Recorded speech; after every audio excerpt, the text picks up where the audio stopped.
नमस्कार बंधुरा केमन आछो सबाई आशा करछि भालो आछो। आमार आरेकटी नतुन रान्नार भिडियोते तोमादेर अनेक अनेक स्वागत और भालोबासा जानाई। तो आजकेर करब काँचा आमेर आइसक्रीम, ताई जोन्नो चले एसेछि काँचा आम पाड़ते। तो एखाने काँचा आम पेड़े नेब एखन। तो चलो आमादेर पाड़ा हये गेछे आम।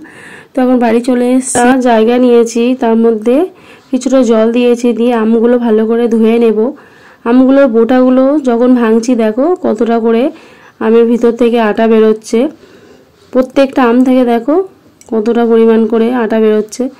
तो एखन सब आमगुलो परिष्कार करे धुए नेब। तो एकबार धुए नियेछि आम, आबार जल पाल्टे फेर नतुन करे धुए निচ্ছি, कारण आमेर गाये प्रचुर নোংরা लेगे रयेछे। तो प्रत्येकटा आम भालो करे हाथ दिये दिये परिष्कार करे निচ্ছি। এই গাছের আমগুলো কাঁচা খুব একটা টক না, মোটামুটি। তো এখানে একটা জায়গা নিয়ে নিলাম, তার মধ্যে জল দিয়েছি, কিছুটা জল দিয়ে গরম করে নেব। দিয়ে এখন আমগুলো দিয়ে দেব, দিয়ে আমগুলো সেদ্ধ করে নেব। তো আমি এখানে 5টা আম নিয়েছি, 5টা আম নিলে হয়ে যাবে। আমগুলো খুব একটা বড় না, আবার খুব ছোট না, মিডিয়াম সাইজ। তো এখানে আমগুলো প্রায় সেদ্ধ হয়ে গেছে। তো দেখতে পাচ্ছ, এখন একটা ছুরির সাহায্যে দেখে নেব। তো এই যে ভালো করে ছুরিটা বেরিয়ে আসছে, মানে আমগুলো একদম সেদ্ধ হয়ে গেছে, পারফেক্ট। তো এখানে তুলে নিলাম আমগুলো, দিয়ে ঠান্ডা জল দিয়ে ভালো করে ধুয়ে নিয়েছি, কারণ আমগুলো গরম ছিল। তো দেখো আমগুলো পুরো তুলতুলে হয়ে গেছে, পেকে গেলে যেমন হয় তেমনই হয়ে গেছে, মানে বুঝতে হবে আমগুলো এখানে আমাদের সেদ্ধ হয়ে গেছে পারফেক্টলি। তো এখন আমের খোসাগুলো সুন্দর করে ছাড়িয়ে নেব। পাকা আম যেমন ছাড়ালে খোসা ছাড়িয়ে আসে, সেরকম দেখো কি সুন্দর খোসাগুলো চলে আসছে। তো এখানে প্রত্যেকটা আম খোসা ভালো করে ছাড়িয়ে নিই, এখনো আমগুলো ভালোই গরম আছে। তো এখানে আমগুলো খোসা ছাড়িয়ে নিয়েছি, আর যেহেতু আমগুলো একটু গরম আছে, তো তাই জন্য চামচের সাহায্যে আমের যে পাল্পগুলো বের করে নিলাম। তো এখন এটা পেস্ট করব, তার জন্য মিক্সচারে সবথেকে যে বড় একটা জায়গা থাকে, মানে যেটা জুস করা হয়, সেটা নিয়েছি। তার মধ্যে আমের পাল্পগুলো দিয়ে দিলাম, কিছুটা ধনেপাতা দিলাম, বাড়িতে ব্যবহার করা রেগুলার যে লবণ দিলাম, বিট লবণ দিলাম, কিছুটা জিরে গুঁড়ো, জলজিরার একটা প্যাকেট দিয়ে দিলাম, পুরোটাই দিয়ে দিলাম। এতে করে টেস্টটা না খুব সুন্দর আসে। দিয়ে দিলাম একটা কাঁচা লঙ্কা, এখানে দেব 1.5 কাপ মতো চিনি। যেহেতু বললাম আমগুলো আমাদের খুব একটা টক না, তাই জন্য চিনিটা দিলাম অল্প পরিমাণে। দিয়ে দিলাম 1 কাপ জল, দিয়ে দিলাম 2 ফোঁটা ফুড কালার, এটা তোমরা নাও দিতে পারো। তো এখানে দেখো মিক্সারে পেস্ট করে নিয়েছি, কতটা সুন্দর একটা থকথকে ভাব এসছে, দেখো দেখেই বুঝতে পারছো। এটা খুব কিন্তু পাতলা হবে না, ঠিক আছে, এটা মিডিয়ামই হবে।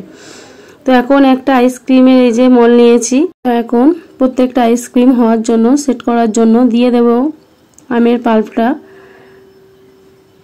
তো দেখতে পাচ্ছ এখানে কিন্তু খুব একটা পাতলা হয়নি, কারণ পাতলা হলে অতটা ভালো লাগবে না, এরকম মিডিয়ামে রাখলে সুন্দর লাগবে। তো প্রত্যেকটাতে এখন দিয়ে নিচ্ছি।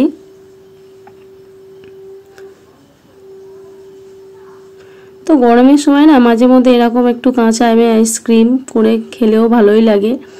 তো এখন চাপা দিয়ে দিলাম।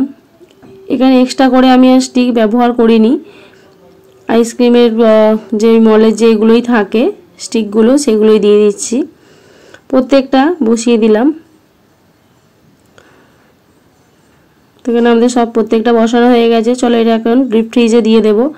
তো এই যে ডিপ ফ্রিজে দিয়ে দিলাম, এটা মোটামুটি 8 থেকে 10 ঘন্টা মতো রাখবো। তো 8 থেকে 10 ঘন্টা মতো রাখলেই এনাফ। তো চলো 8 থেকে 10 ঘন্টা পর আবারও ফিরে এসেছি। দেখো কতটা বাইরে থেকে বোঝা যাচ্ছে বরফ জমে গেছে। তো এখন এটা খুলে দেখার পালা, কেমন হয়েছে আর কি, কতটা পারফেক্ট হয়েছে। তো এখন এটা এবার খুলে দেখব। তো তার জন্য এখানে একটা জায়গাতে জল দিয়েছি, দিয়ে বসিয়ে দিলাম, তাতে করে জিনিসটা দেখো কত ইজিলি বেরিয়ে আসছে, দেখো কতটা পারফেক্টলি হয়েছে। প্রত্যেকটা আইসক্রিমই খুব সুন্দরভাবে উঠে আসছে, জল দিয়েছি তার জন্য এটা সুন্দরভাবে উঠে আসছে। দেখো প্রত্যেকটাই সুন্দর করে উঠে আসছে, দেখতে দেখো কতটা সুন্দর হয়েছে কাঁচা আমের টক ঝাল মিষ্টি আইসক্রিম। তো তোমরাও বাড়িতে ঝটপট এরকম একটা আইসক্রিম বানিয়ে খেয়ে দেখতে পারো, আশা করছি ভালো লাগবে। তো ভিডিওটা ভালো লাগলে প্লিজ একটা লাইক করে দিও, আর তোমরাও বাড়িতে এরকম ট্রাই করে দেখতে পারো। তো এখনকার মতো টাটা, বাই বাই, দেখা হচ্ছে অন্য ভিডিওতে।